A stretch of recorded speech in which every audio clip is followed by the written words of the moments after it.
दोस्तों, आप सभी ने यह अक्सर सुना होगा कि मनुष्य को उसके अच्छे और बुरे कर्मों का फल भोगना ही पड़ता है। लेकिन आज की इस वीडियो में हम जानेंगे, क्या माँ बाप के बुरे और अच्छे कर्मों का फल पुत्र को भोगना पड़ता है? वीडियो में अंत तक बने रहे। जैसे औलाद बुरा या अच्छा कर्म करती है तो उनके माता पिता को भोगना पड़ता है, उसी औलाद के माता पिता के बुरे और अच्छे कर्मों का फल उनकी औलाद को मिलता है और उन्हें भोगना ही पड़ता है। एक समय की बात है, एक महान तपस्वी अपने आश्रम में रहते थे। एक दिन उसकी पत्नी ने पूछा, स्वामी, क्या माता पिता के अच्छे और बुरे कर्मों का फल उनकी संतान को भोगना पड़ता है? तभी महात्मा ने कहा, हे देवी, माता पिता के अच्छे और बुरे कर्मों का फल उनकी संतान को अवश्य भोगना पड़ता है। आज मैं आपको एक प्राचीन कथा सुनाता हूं, जिसे सुनने के बाद आपको पता चल जाएगा कि कैसे माता पिता के अच्छे और बुरे कर्मों का फल उनकी औलाद को मिलता है और उन्हें भोगना पड़ता है। फिर महात्मा कथा को सुनाना आरंभ करते हैं और कहते हैं कि हे देवी, प्राचीन समय की बात है। एक गांव में एक गरीब आदमी रहता था। वह बहुत ही गरीब था। किसी तरह से मेहनत मजदूरी करके अपने घर का पालन पोषण करता था। उसे मजदूरी में दिन भर काम करने के बाद 50 रुपए मिलते थे। उसमें से वह 25 रुपए रोजाना दान करता था और 25 रुपए में अपने परिवार का पालन पोषण करता था। इस प्रकार कुछ समय बीतने के बाद उसके घर में एक लड़के का जन्म हुआ। उस गरीब आदमी के परिवार में अब कुल 3 सदस्य हो गए। दोनों पति पत्नी अपने लड़के के पालन पोषण में व्यस्त रहने लगे। उस आदमी को समस्या होने लगी, क्योंकि इधर दिन प्रतिदिन महंगाई बढ़ती जा रही थी। फिर महात्मा ने कहा, हे देवी, एक दिन की बात है, उस आदमी के लड़के ने अपने पिता से पूछा, पिताजी, आप रोजाना 50 रुपए कमाते हैं, जिसमें से आप रोज 25 रुपए दान कर देते हैं। अब बचे हुए 25 रुपए में हम अपना गुजारा कैसे कर पाएंगे? उस आदमी को चुप देखकर उसकी पत्नी ने कहा, बेटा, ऐसी कोई बात नहीं है। तुम्हारे पिताजी रोज 50 रुपए कमाते हैं और 25 रुपए दान कर देते हैं। यह तुम्हारे लिए ही दान करते हैं, दूसरों के लिए नहीं। लेकिन वह लड़का इस बात को नहीं समझ पाया, क्योंकि वह लड़का बहुत ही छोटा था। इसी तरह से कुछ समय बीतता गया और उस गरीब आदमी का लड़का धीरे धीरे बड़ा होने लगा। उस लड़की की उम्र 7 वर्ष की हो गई। इधर एक दिन वह आदमी काम करके शाम के समय वापस अपने घर लौट रहा था। तभी रास्ते में एक काला भैंसा आया और आकर उस गरीब आदमी को मारने लगा। उस भैंस के मारने की वजह से उस आदमी की वहीं पर मृत्यु हो गई। जब उस आदमी की पत्नी और उसके लड़के को पिता की मृत्यु की खबर मिली तो उनको बड़ा दुख हुआ।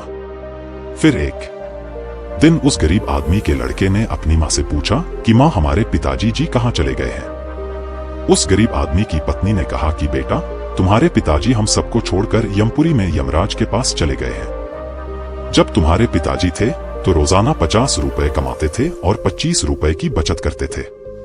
हमारा पालन पोषण उसी 25 रुपए में करते और बाकी के 25 रुपए वह दान करते थे। अब हमारा पालन पोषण कैसे होगा? कैसे हमारा पेट भरेगा? फिर माँ ने अपने बेटे से कहा, बेटा, जिस घर में गरीबी होती है उसका कोई सहायक नहीं होता है। उससे सभी दूर भागने लगते हैं सिवाय भगवान के, क्योंकि वही गरीबों के सहायक होते हैं। फिर बेटे ने अपनी माँ से कहा कि माँ, ऐसा मत सोचो, मैं यमराज के पास जाऊंगा और अपने पिताजी को वापस लेकर आऊंगा। हमारी गरीबी देखकर यमराज को हमारे ऊपर अवश्य दया आ जाएगी और वह हमारे पिताजी को मेरे साथ अवश्य भेज देंगे। फिर महात्मा ने कहा, हे देवी, उस छोटे से बच्चे की बात पर उसकी माँ ने ध्यान नहीं दिया। फिर एक दिन की बात है, उस गरीब आदमी की पत्नी अपने लड़के को घर पर अकेला छोड़कर गांव में काम करने के लिए चली गई और उधर जो उसका लड़का था उसने मन में सोचा कि मैं यमराज के पास जाता हूं और अपने पिताजी को लेकर आता हूं। ऐसा सोचकर वह लड़का अपने पिताजी को लाने के लिए अपने घर से चल देता है। उस लड़के को चलते चलते काफी समय बीत गया। फिर उसे थकान का अनुभव हुआ और वह एक बहुत ही विशाल आम के पेड़ को देखकर उसकी छाया में जाके बैठ गया। तभी उस आम के पेड़ ने मनुष्य की आवाज में कहा कि बेटा, तुम कौन हो और कहां जा रहे हो? मेरी छाया में आज तक तुम्हारे जैसा कोमल बालक नहीं आया है। फिर उस लड़के ने कहा कि मैं एक गरीब आदमी का बेटा हूं और अपने पिताजी को लाने के लिए यमराज के पास जा रहा हूं।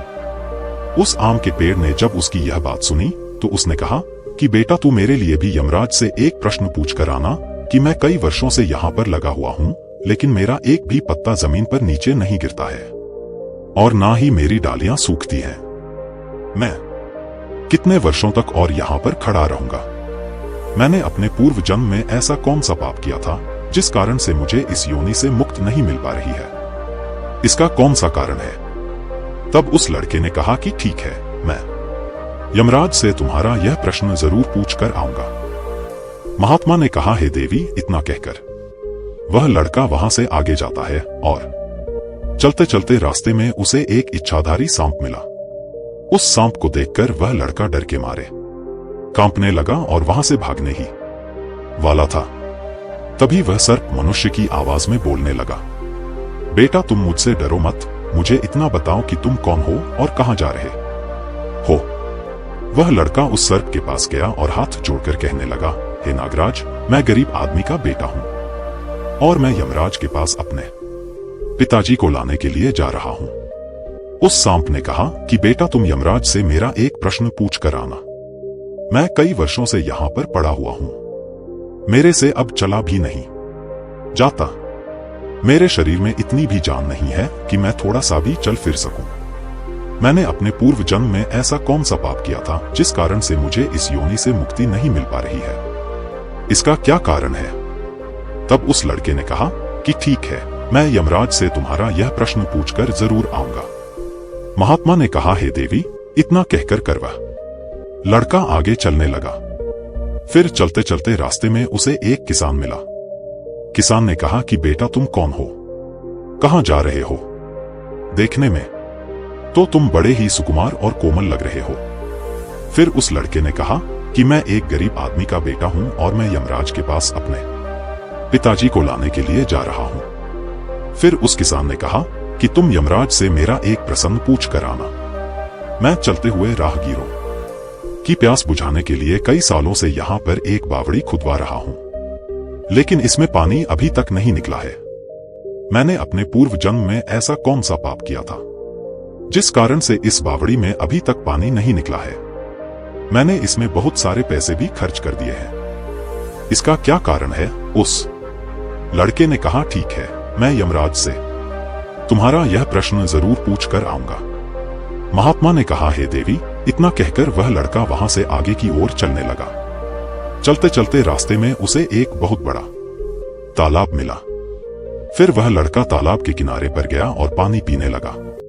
तभी उस तालाब से तैरती हुई एक बत्तख आई और कहने लगी, बेटा तुम कौन हो और कहां जा रहे हो? तब उस लड़के ने कहा कि मैं गरीब आदमी का बेटा हूं और मैं यमराज के पास मेरे पिताजी को लाने के लिए जा रहा हूं। महात्मा ने कहा, हे देवी, उस लड़के की बात सुनकर उस बत्तख ने कहा कि बेटा तुम यमराज से मेरा एक प्रश्न पूछ कर आना। कई वर्षों से मैं इस तालाब में भटक रही हूं, मेरी 7 पीढ़ियां गुजर गई हैं, परंतु मैं अभी तक इसी तालाब में रह रही हूं। मैंने अपने पूर्व जन्म में ऐसा कौन सा पाप किया था जिसके कारण मुझे इस योनि से मुक्ति नहीं मिल पा रही है? इसका क्या कारण है? तब उस लड़के ने कहा, ठीक है, मैं यमराज से तुम्हारा यह प्रश्न जरूर पूछ कर आऊंगा। इतना कहकर वह लड़का वहां से आगे की तरफ बढ़ने लगा। चलते चलते तालाब के दूसरे किनारे पर पहुंच गया। दूसरे किनारे पर जब वह पहुंचा तो उसने देखा कि एक मरा हुआ बगुला वहां पर पड़ा हुआ था। जब वह लड़का उस मरे हुए बगुले को लांघ कर जाने लगा तो वह मरा हुआ बगुला कहने लगा, बेटा तुम कौन हो और कहां जा रहे हो? उस लड़के ने उसकी आवाज सुनकर कहा कि मैं एक गरीब आदमी का लड़का हूं और मैं यमराज के पास अपने पिताजी को लाने के लिए जा रहा हूं। उस बगुले ने कहा कि तुम यमराज से मेरा एक प्रश्न पूछ कर आना कि मेरा शरीर कई वर्षों से इस तालाब के किनारे पर ही पड़ा हुआ है। कभी पानी की लहर आती है तो मेरा शरीर तालाब के अंदर चला जाता है और पानी की लहर से वापस तालाब के बाहर निकलकर किनारे पर आ जाता है। ना तो मेरा शरीर गलता है और ना ही सड़ता है, इतने सालों से जैसे का तैसा ही है। मैंने अपने पूर्व जन्म में ऐसा कौन सा पाप किया था जिसके कारण मुझे इस शरीर से मुक्ति नहीं मिल पा रही है और इसका क्या कारण है?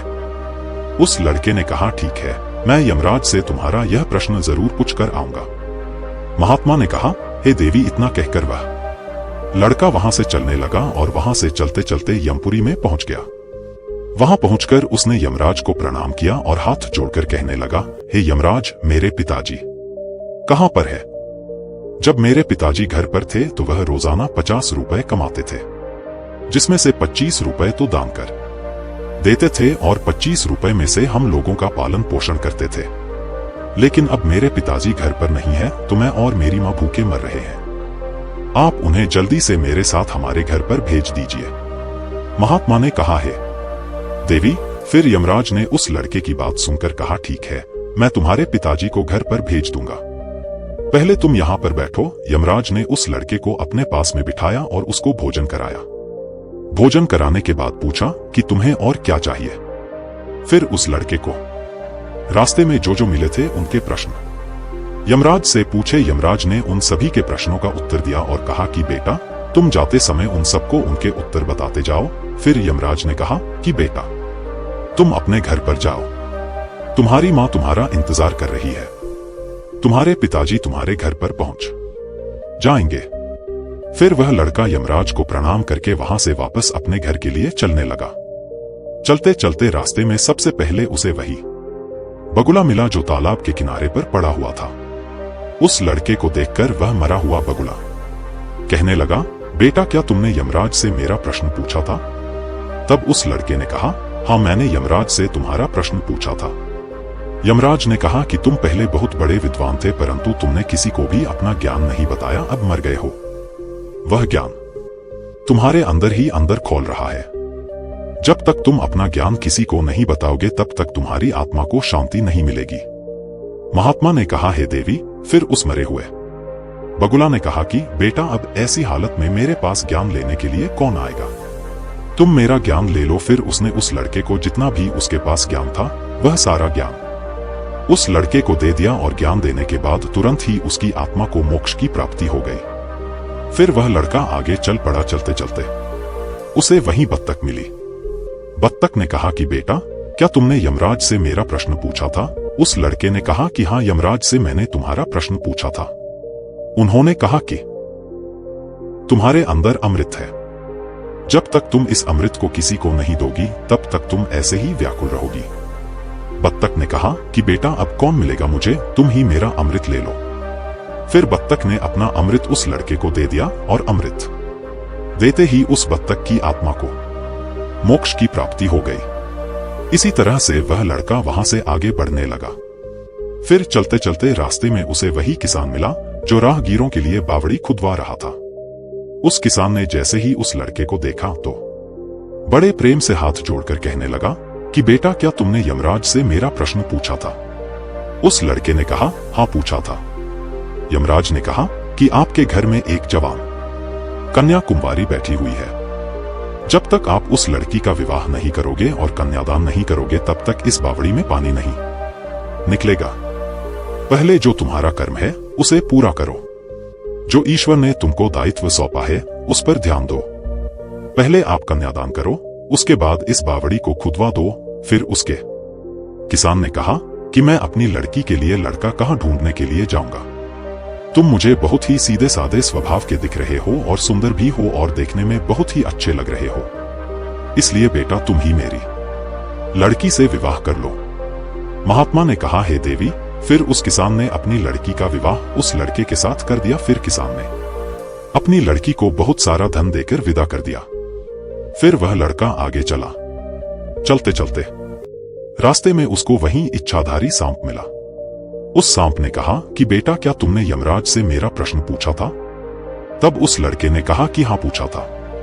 यमराज ने कहा कि तुम्हारे पास जो नागमणि है, तुम उस नागमणि को धरती पर नहीं उगलते हो और ना कभी किसी को दान दिया है। जब तक तुम इस नागमणि का दान नहीं करोगे तब तक तुम्हारा शरीर ऐसे ही बना रहेगा।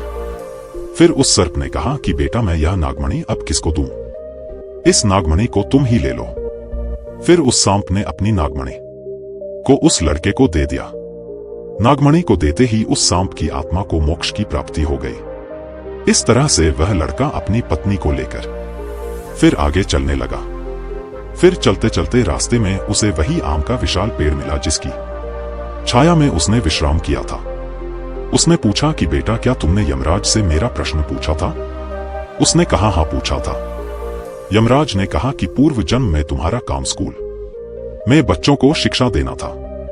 तुम्हारा पद एक गुरु का था, परंतु तुमने अपने पद का सही इस्तेमाल नहीं किया। तुम शिक्षा देने के बदले में छोटे छोटे बच्चों से अपना काम करवाते थे और उन्हें अच्छी तरह से शिक्षा नहीं देते थे। तुम पूर्व जन्म में बहुत बड़े विद्वान थे, परंतु तुमने उन बच्चों को शिक्षा नहीं दी। उन्हीं बच्चों के श्राप के कारण तुम हिलडुल नहीं सकते। तुम्हारे अंदर जो ज्ञान भरा हुआ है उसे किसी को दे दो, इसके बाद में तुम्हें मोक्ष की प्राप्ति होगी। महात्मा ने कहा, देवी, उस लड़के की बात सुनकर उस आम के पेड़ ने कहा कि मैं यह ज्ञान किसे दूंगा, तुम ही ले लो। फिर उस आम के पेड़ ने उस लड़के को अपना जितना भी उसके पास ज्ञान था सब दे दिया। जैसे ही उस आम के पेड़ ने उस लड़के को अपना ज्ञान दिया तो उसकी भी आत्मा को शांति मिल गई और वह उस पेड़ की योनि से मुक्त हो गया। वह लड़का अपनी पत्नी के साथ चलते चलते अपने घर पहुंच गया। जब वह लड़का अपने घर पर पहुंचा तो उस लड़के की मां उसको देखकर बड़े खुश हुई और कहने लगी कि बेटा, तुम कहां पर चले गए थे और यह लड़की तुम्हारे साथ में कौन है? फिर उस लड़के ने जो भी उसके साथ घटनाएं घटी थी वह सब कुछ अपनी मां को बता दिया। फिर महात्मा ने कहा, हे देवी, अब उस लड़के को ज्ञात हो चुका था कि उसके पिताजी वापस नहीं आ सकते हैं। अब उनकी मुक्ति हो चुकी है। उसके पिताजी ने जो दान धर्म किया था उसका फल उस लड़के को यमराज ने दे दिया। इस प्रकार से महात्मा ने अपनी पत्नी को बताया कि माता पिता के अच्छे और बुरे कर्मों का फल उनकी औलाद को कैसे प्राप्त होता है और पूर्व जन्म के कर्मों का फल व्यक्ति को कैसे मिलता है और उसके पिता द्वारा किए गए पाप और पुण्य कर्म भी उसके बच्चों को कैसे मिलते हैं। दोस्तों, अगर आपको यह ज्ञानवर्धक कहानी पसंद आई हो तो इस वीडियो को लाइक और हमारे चैनल विजडम स्टोरीज को सब्सक्राइब करें। धन्यवाद।